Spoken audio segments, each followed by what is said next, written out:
You got the sales data and your manager asked to prepare a MIS report based on some criteria given. You prepared that report by using SUMIF and the pivot tables, but later on he changed the criteria. You are totally frustrated because you have to create that report once again from the scratch. But what if I told you there is a way you can avoid such situations? Hi, my name is Mahavir. In this video, I will let you know some functions and the techniques in which you can create a dynamic report so anyone can change any criteria and you will get the report instantly. So let us begin by using such techniques. If you're new to my channel, please subscribe for such wonderful videos. Watch the video till the end. If you really liked it, hit on the like button and share with your friends and family. Let us begin the video. We will use 4 examples. We will start from the simple one. We have to calculate the sum of sales based on the reason. I want to put my input here and calculation will be done in any cell based on that particular criteria. Whenever I select any reason from here, I should get the sales amount. For achieving this, we will use dsum function. I'll type sum and we will start dsum function. Here we have to enter 3 arguments. First is database, which we have. Then the field means we have to enter column or the reference of the cell ranges for which we want to do the calculation. Finally, we have to enter the criteria. For database, we have to convert our table into official table to make it easy use of data. Select any cell, come to insert, select the table, click OK, give the name of this database. In this case, I'm going to give sales, press enter, control home to come up. Also in dsum function, we have to use the label. I'm going to copy and paste the label over here. Right now, I'm going to use single criteria of reason. That is why I took reason only, and here I am going to calculate the dsum. So we will start dsum, select the cell, shift control right arrow key and then down arrow key, comma, type the label name for which we want to do the calculation in the inverted commas. In this case, it is sales amount. Close the inverted commas, then comma, and select your argument. In this case, I'm not entering the values in the function. I'm giving the range for making it dynamic. So whenever I will change any input in the cell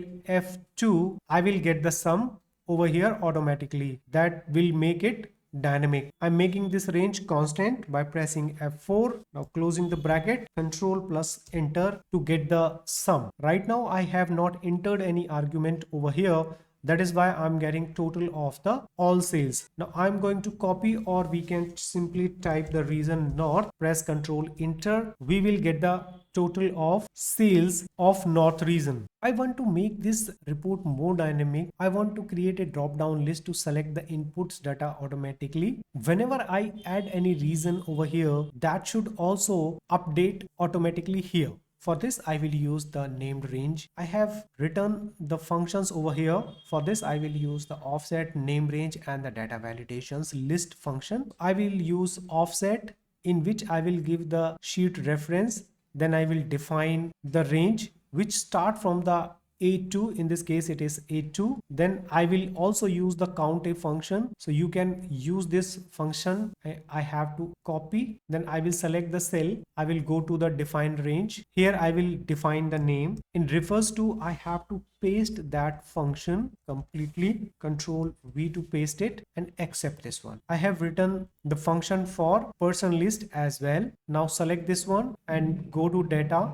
Go to data validation, select the data validation, select the list, enter the range name we have defined starting with equal reason list, click OK, and we got the drop down list north, south, east, and west. So whenever we update any data, let's say eastern, that must be update over here as well automatically. It has been added. I'm going to delete. In the similar way, I have to create drop down list for salespersons. I'm going to copy this, selecting the cell, go to the formula, define name, SR list, changing refers to function, click OK, then go to data, data validation, data validation, list equal SR list, click OK, and we got the salesperson's dynamic drop down list. Now we have to change the reason to get the dynamic report. Now we will learn how to add multiple criteria. I want to get the list of particular salesperson for a particular reason, which I want to select from here from the drop down list. For this, everything would be same except the range of criteria that I am going to change to Z. Press enter. We got the sum of sales of Ethan Johnson. So whenever I change any name from here, I will get the data dynamically. Now I want to add OR criteria. For this, we have to add the row only. So I'm going to copy, paste, and from here we can change the north, and don't forget to change the criteria range to 3. Press enter. So here and with OR criteria has been implemented. So if I change something like that, so I'm getting sum of sales of Olivia Brown with East region plus Ethan Johnson's North region's sales. That comes total 16,000. Let's do the cross check. Select this one, go to insert, select pivot table, existing sheet. We can give the location here. Okay. And here I will enter the region and salesperson's name. In value, I will define the sales amount. Now I will select Olivia Brown, Ethan Johnson. Okay. And the region would be East and North. Okay. So I'm getting Ethan Johnson's North sale, which is this one, plus Olivia Brown's East sales, which is this one. Press enter. That is correct. So this is the problem when we use the pivot table to get such data. I want the total of Olivia Brown's East sale and Ethan Johnson's North sale very easily. This is the beauty of using the dsum functions. Now we will explore some more functions such as count, max, min, and average. For this, I'm going to copy, paste, and will change the function name. Argument will be same. So the second one is DCOUNT. Press enter. Next is dmax. Next is dmin for minimum, and last is average, which I'm going to change from here. Decrease the decimal places by using this. Control S to save this one. Now let me tell you how we can give the criteria for defining the date range. So for this, I will copy the label and I will paste 2 times over here. Then we can directly use greater than or equals to and give the date range. Let's say 1st February 2024, and then less than or equals to 30th June 2024. Press enter. I'm going to copy and paste in the second range, and don't forget to change the range of criteria. In this case, it will be increased by, now instead of Z, I need to change it to I, and that's all. Press enter. I think here I put the wrong criteria. Let me change it first. I will change. Yes, I got the correct answer.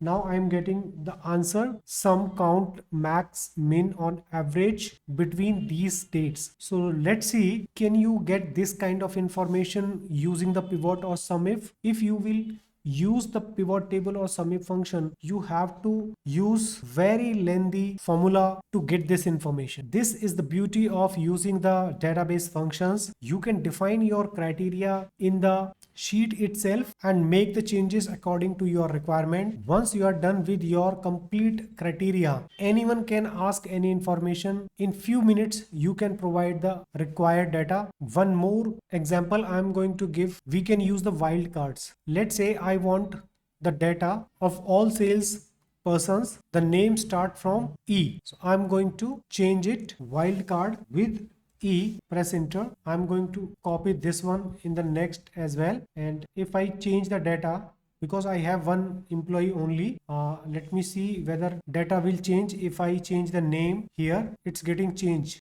Now you can enter any character like Olivia. So data is getting changed. So this is the beauty of using this option. If you have any query related to the database or any Excel criteria which you are not able to achieve, you can do comment. I'll try my best to create a video on such situation and upload for you on YouTube. Thank you for watching my video. Don't forget to subscribe and like and share the video with your friends and family. Thank you for watching. Please come back again.